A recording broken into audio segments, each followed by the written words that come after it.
আসসালামু আলাইকুম। প্রিয় দর্শক, যেদিন শরীফ ওসমান হাদির মৃত্যু সংবাদ দেশে আসলো, সেদিন ঢাকা শহরে বিভিন্ন জায়গায় দুটো মিডিয়াতে, প্রথম আলো এবং ডেইলি স্টারে, যে ভাঙচুর, লুটপাট এবং অগ্নিকাণ্ড হলো, পাশাপাশি যে সাংস্কৃতিক প্রতিষ্ঠান যে ছায়ানটে যে ভাঙচুর হলো, তারপর দিন উদীচিতে হামলা হলো, এই যে ঘটনাগুলি ঘটলো, আমি বারবার বলেছি যে এগুলো বিচ্ছিন্ন কোনো ঘটনা নয়, এগুলো খুবই পরিকল্পিত ঘটনার অংশ। কার পরিকল্পনা সেটা নিয়ে আলোচনা কিন্তু গত কয়েকদিন ধরে চলেছে। আজকে আমরা দেখলাম যে সংবাদপত্র মালিকদের সংগঠন, সম্পাদকদের সংগঠন, এরা একটা প্রতিবাদের মতো আলোচনা করেছিল। মালিকদের সংগঠন, যেটা নোয়াব বলা হয়, নিউজ পেপার ওনার্স অ্যাসোসিয়েশন, এবং সম্পাদকদের সংগঠন সম্পাদক পরিষদ, এরা মিলে একটা প্রতিবাদ সভা করেছিল। সেই প্রতিবাদ সভায় সম্পাদক ছিল, সাংবাদিকরা ছিলেন, বিভিন্ন ধরনের সোশ্যালি সামাজিকভাবে যারা প্রতিষ্ঠিত ব্যক্তিত্ব তারা ছিলেন, নানাজন নানা বক্তব্য রেখেছে। এবং সেই বক্তব্য রাখতে গিয়ে সেখানে একজনের বক্তব্য আমার খুবই গুরুত্বপূর্ণ মনে হয়েছে। তিনি হচ্ছেন নাহিদ ইসলাম, এনসিপির নেতা নাহিদ ইসলাম। তিনি বলেছেন সরকারের ভেতরের একটা অংশের সংশ্লিষ্টতা রয়েছে এই ঘটনার সঙ্গে। এই কথা বলার মাধ্যমে নাহিদ ইসলাম আসলে কি বললেন একটু ভাবুন। নাহিদ ইসলাম কিন্তু একসময় সরকারের অংশ ছিলেন, উনি একসময় উপদেষ্টা ছিলেন, সেখান থেকে বেরিয়ে এসে এনসিপি গঠন করেছেন এবং ওনার সঙ্গে সরকারের একটা মোটামুটি যোগাযোগ আছে। কিন্তু তিনি অভিযোগ করতেছেন যে এই ঘটনার সঙ্গে সরকারের ভিতরের একটা অংশের একটা সম্পর্ক, এক ধরনের সংশ্লিষ্টতা রয়েছে। এই কথাটা কি একটা বড় ধরনের অভিযোগ না? যে সরকার, যার উপর সমস্ত নিরাপত্তার দায় দায়িত্ব দিয়ে আমরা নিশ্চিন্ত হতে চাই, সেই সরকারেরই একটা অংশ এই ধরনের অঘটন ঘটাচ্ছে। এই অভিযোগ আমার মতো এলেবেলে লোক করে নাই, কিন্তু একটা বড় রাজনৈতিক দল, একটা গুরুত্বপূর্ণ রাজনৈতিক দল এনসিপি, তার যিনি আহ্বায়ক সেই নাহিদ ইসলাম, যিনি সাবেক একজন উপদেষ্টাও ছিলেন, তিনি এই অভিযোগটা করেছেন। তিনি কি বলেছেন আমি আপনাদেরকে হুবহু পড়ে শোনাই, তাহলে আপনারা কথাটা গুরুত্ব বুঝতে পারবেন। তিনি বলেছেন, আমাদের স্লোগানগুলো ব্যবহার করে তারা সেখানে আক্রমণ করেছে এবং সেটার পক্ষে সম্মতি তৈরি করেছে। এই ঘটনার পরে আমরা বলেছি যে সরকারের ভেতরের একটা অংশের এখানে সংশ্লিষ্টতা রয়েছে। সমাজে এটার পক্ষে সম্মতি তৈরি করা হয়েছিল অনেক দিন ধরেই এবং এটার সঙ্গে রাজনৈতিক ব্যাকআপও আছে। এই তিনটা ঘটনা একসাথে না ঘটলে এত বড় সাহস সেই রাতে কারো পক্ষে করা সম্ভব হতো না। বুঝতে পারছেন? উনি সরকারকেও কিন্তু এর জন্য দায়ী করছেন। এখন প্রশ্ন হলো, সরকারের কেউ না কেউ যে জড়িত ছিল, এটা কিন্তু আমরা আরেকটা ব্যাপার থেকে বুঝতে পারি।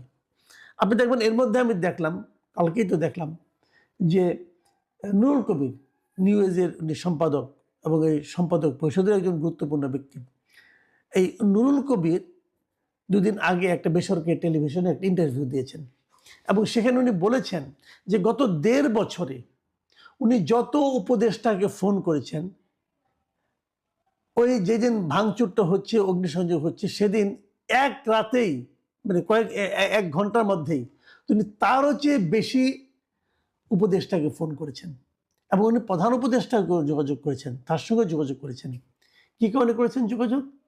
যাতে নাকি আগুনটা নেভানো হয়, আগুনটা নেভাতে দেওয়া হয় এবং ডেইলি স্টার অফিসের উপরে যারা এখানে আটকা পড়েছিল যেন তাদেরকে বের করতে দেওয়া হয়।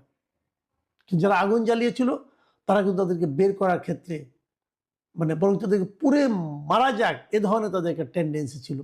এত ভয়ঙ্কর নাশকতার পরিকল্পনা আর কখনো হতে পারে না। নুরুল কবিরের কথায় যেটা বোঝা যায় যে এত উপদেষ্টাকে ফোন করা সত্ত্বেও কোনো সাহায্য কিন্তু আসেনি। কেন আসেনি? কেউ কি আসতে বাধা দিয়েছিল? কেউ কে আসতে না করেছিল? তাহলে এটা ঘটলো কিভাবে? কারা তারা? তাদেরকে চিহ্নিত করার কোনো প্রক্রিয়া কি শুরু হয়েছে? আমরা দেখেছি এর মধ্যে প্রথম আলোর পক্ষ থেকে একটা মামলা করা হয়েছে, প্রায় 400-500 জনকে আসামি করে তারা মামলা করেছে। বেশ কয়েকজনকে ধরাও হয়েছে। একজনকে দেখলাম যে তার কাছ থেকে কিন্তু লুট করা প্রায় 50 কোটি টাকা 50,000 টাকা উদ্ধার করা হয়েছে, এবং সে কিছু টাকা দিয়ে টিভি কিনেছিল, ফ্রিজ কিনেছিল, সেগুলো উদ্ধার করা হয়েছে। এগুলো ভালো, আমি এগুলিকে খারাপ বলছি না। লোকগুলিকে ধরা হচ্ছে, ভিডিও ফুটেজ দেখে ধরা হচ্ছে, এগুলি ভালো, কোনো সমস্যা নাই। কিন্তু এদেরকে ধরে আপনি কি করবেন? এদেরকে ধরার একটা সুবিধা হলো ফার্দার এরা এখানে আসবে না। কিন্তু যদি এরা পেশাদার চোর হয়, এরা তো চোর আসলে, এরা কিন্তু কোনো আদর্শের জন্য যায়নি, এরা চুরি করতে গিয়েছিল। একদম ক্লিয়ার অ্যান্ড সিম্পল, তারা ওখানে চুরি করতে গিয়েছিল। যে লোকগুলি যে আপনি ওই রাত্রে যে কোনো ভিডিও ফুটেজ আপনার কাছে থাকে, সোশ্যাল মিডিয়া আছে, আপনি যে কোনো একটা ভিডিও ফুটেজ ধরে আপনি দেখবেন, যে লোকটাকেই পাবেন আপনি নিশ্চিত জানবেন সে একটা চোর, দাগি চোর। সে এখানে চুরি করতে গিয়েছিল, ওর কোনো আদর্শ নাই, ও চোর এবং একটা লেবাস পরে গিয়েছিল এখানে এবং একটা স্লোগান দিয়েছিল, ওই যে যেটা নাকি নাহিদ ইসলাম বলেছেন যে আমাদের স্লোগান দিয়ে এই কাজগুলো তারা করেছে। তো তাদেরকে ধরেন, কোনো সমস্যা নাই। এই চোরগুলো এরপরে এই ধরনের চুরি করতে যাতে একটু চিন্তা করবে সেকেন্ড টাইম, যে আমাদের যে গেলে তো আমাদের ধরে নেবে এবং বিচার হবে। কিন্তু আমার প্রশ্ন হলো, এই চোরগুলোকে উৎসাহটা কে দিয়েছিল? এই চোরগুলোকে কে পাঠিয়েছিল? সেটা কি দেখা দরকার না? যদি সেই লোকটাকে ধরতে না পারেন, যদি সেই লোকগুলিকে আইডেন্টিফাই করতে না পারেন, তো আগামীতে তো আবার একটা অঘটন ঘটবে, আগামী তারা আবার যাবে। সেগুলো কারা হবে? আমরা একটা অদ্ভুত একটা সরকারকে দায়িত্ব দিয়েছি। তারা যে কি করছে, তাদের ব্যাপারে কে কি বলছে, তারা সেটা শুনেও না, বোঝেও না, কিছু মনেও করে না।